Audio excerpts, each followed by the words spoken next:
Hey guys, and thanks for tuning in to TradeChat. My name's Panzer, and today I'm going to be going over some video game news that took place this week, as well as some more information on patch 4.2 for World of Warcraft. I hope you enjoyed today's video, and if you do, remember to rate it thumbs up.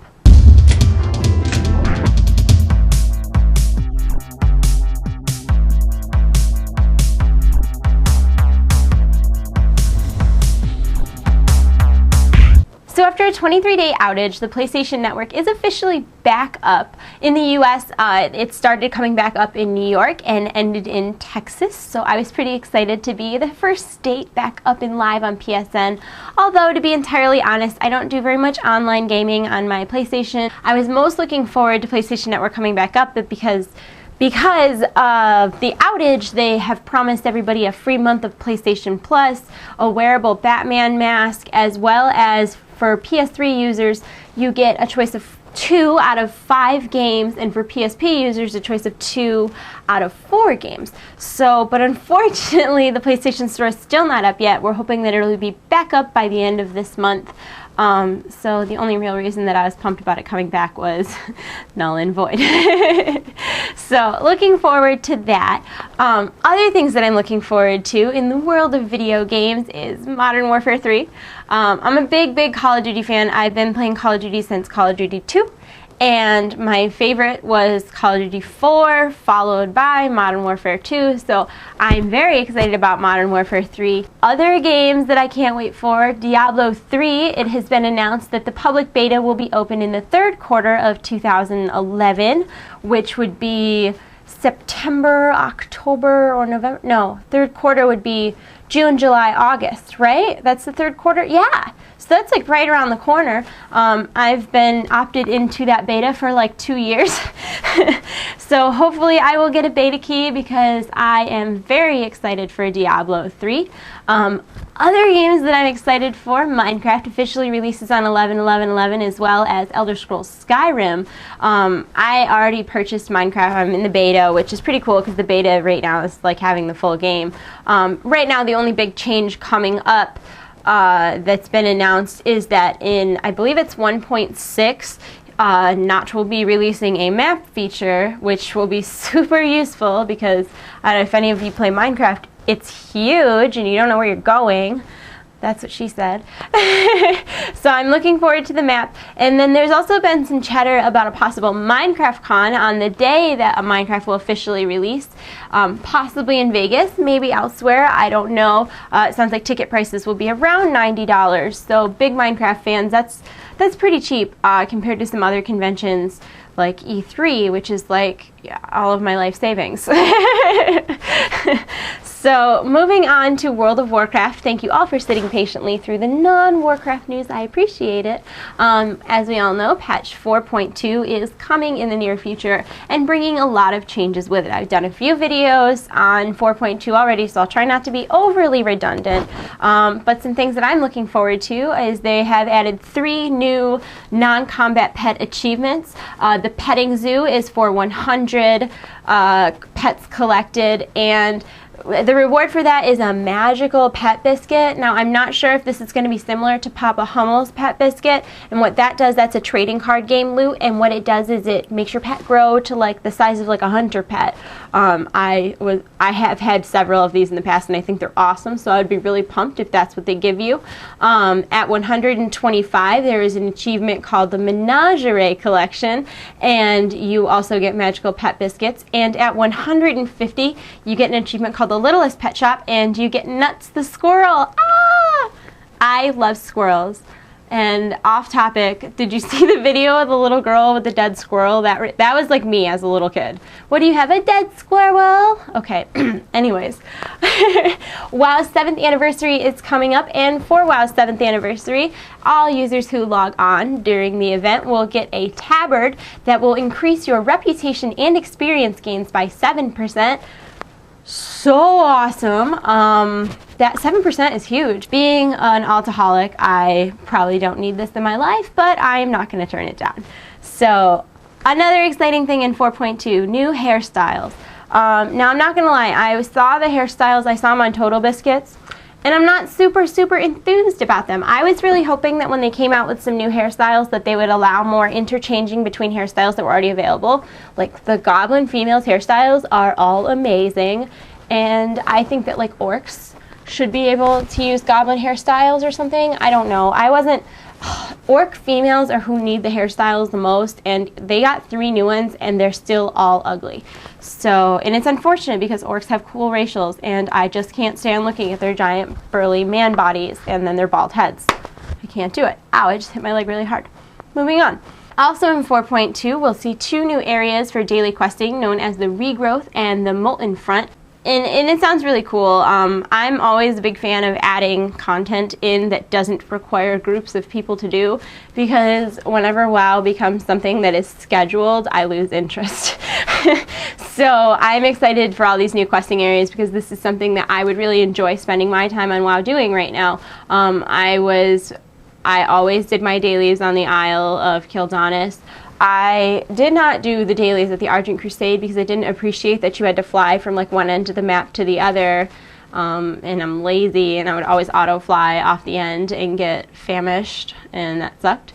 So yeah, looking forward to the new daily areas.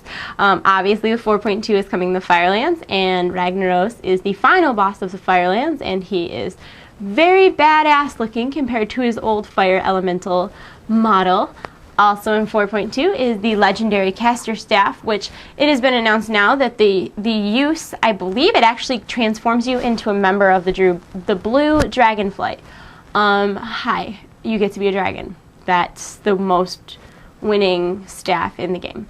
Literally, there is not a legendary weapon that turns you into a dragon, and now there is. So I need this in my life. I won't ever get it in my life until like the next expansion when it's like easy to get. No, I'll never get it because there's a quest line involved. It's really depressing. That's okay though. Congratulations to everybody in the future who gets it, because I know a lot of people will be like on this to get it, but I won't. Another change that I saw announced for 4.2 that I thought was a really huge deal. When I used to PvP during Wrath days, I would PvP as a Resto Druid, but I would have 2 pieces of Resto gear and 2 pieces of Boomkin gear so that I got the 2-piece 100 resilience bonus twice. For Cataclysm, they have made that impossible. If you are wearing 2 different sets, 2 pieces of 2 different sets, you don't get both set bonuses. So it doesn't apply to prior expansions. So if you're like twinked out at 60 or 70 or whatever, that gear is unaffected. But for Cataclysm gear, you can't stack 2 PvP set bonuses together like that, if you understand what I mean. If you don't understand what I mean, I don't know how to describe it any other way. So I'm also really excited because they've made it possible to rearrange the orders of your character on your login screen. So that's super exciting for me because I have OCD and I've deleted easily a dozen characters because I didn't like it when one character would get higher than the other one would appear different on the list, which has been killing me since expansion because my mage is still 80 and my druid is 85 and my hunter is 85 and then my mage is all 80 in this little sandwich of 85s, and it drives me ballistic. You have no idea. So I'm really excited for them to change that. So I'm sure you guys have all heard that World of Warcraft is down 600,000 subscribers. Right now the subscriber base is sitting at an active 11.4 million, and this is actually 5% lower than it was before Cataclysm. And my question of the day is, why do you think that is? Why do you think people have quit WoW since the expansion? I know I did take about a 6-7 week break from WoW. I mean, that being said, I still do have 385s, and then my paladin is like 2 bars from 83, and my mage is like a bar from 81. And then I've leveled other characters in the meantime, so even in quitting, I've gotten quite a bit accomplished. But why do you think people have quit WoW? Do you think it's because the content is too easy? Do you think it's because the content is too hard? Do you think that it's far too relied on guilds and not enough on single player? What do you think it is? Because they've done a lot as this game has progressed to make it more interesting, especially like I think one of the biggest changes that was one of the most helpful changes in World of Warcraft was dual spec. So even someone like a hunter can have a PvP spec and a PvE spec and gets more use out of their character. So you know, I'm not really sure why subscriber bases have dropped. I think that a lot of people probably tried out Cataclysm and hearing that, you know, they had revamped everything and it had been so awesome and got frustrated by the grind from, you know, 1 to 85 and gave up, or maybe it's because StarCraft 2 came out. Maybe it's because of Rift, but I still wouldn't call only taking that small percentage of their subscriber base a WoW killing game. But what do you guys think? While you're thinking about that, check out today's screenshot of the day.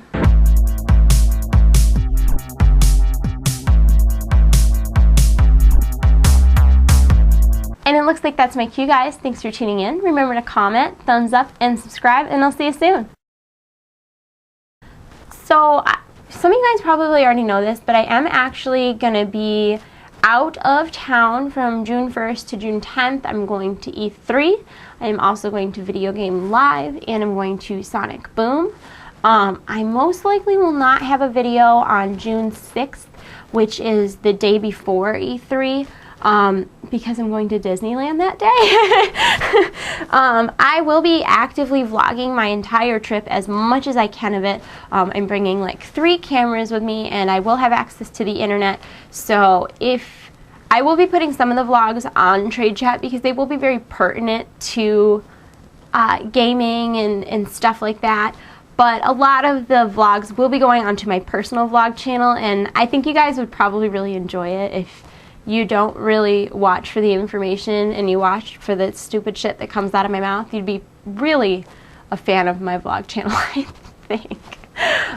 So yeah, for some, you know, I'm going to be going to Vegas and E3, Video Game Live, Sonic Boom, Disneyland, as well as I'm having like a huge birthday party with my friend Gus.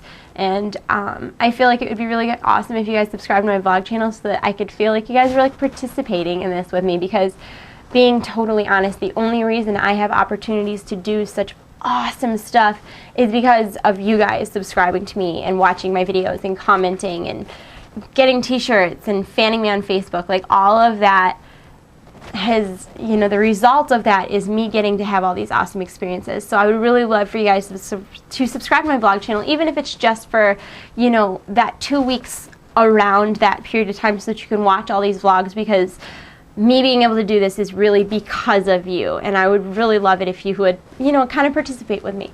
So I'm gonna go now. I love you all. You're in my heart. I'll see you soon. Bye.